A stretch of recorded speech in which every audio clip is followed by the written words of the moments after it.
বইয়ের নামটা লেখো। 2 1 2 2 2 4 এভাবে সারি সারি করে লেখো। ম্যাম আমি তো বাসা থেকে শিখে আসিনি।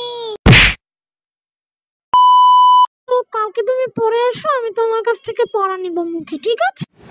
ওকে।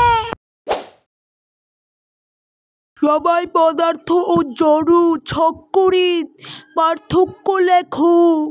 স্যার কয়টা পার্থক্য লেখা লাগবে? কয়টা পার্থক্য লেখা লাগবে সেটা কি বলা লাগবে? কালকে না স্কুলে বলে দিয়েছি কয়টা পার্থক্য লেখা লাগবে। স্যার আমি কালকে আসে নাই তো। অকর্মার ডেকি। স্যার আমি কালকে তো বইয়ে খুঁজে পাইতেছিলাম না। বই আমাকে কি বলে জান? এখানে ছক কই? এখানে তো কোনো ছক নাই। স্যার তো বললো ছক লিখা নিয়ে আসতে, এখানে তো সব লাইন। কোথায় কোথায় কোথায়? এখানে তো সব লাইন। দূর আমি একটা ছক খুঁজে পাইতেছি না, যা শান্ত সব।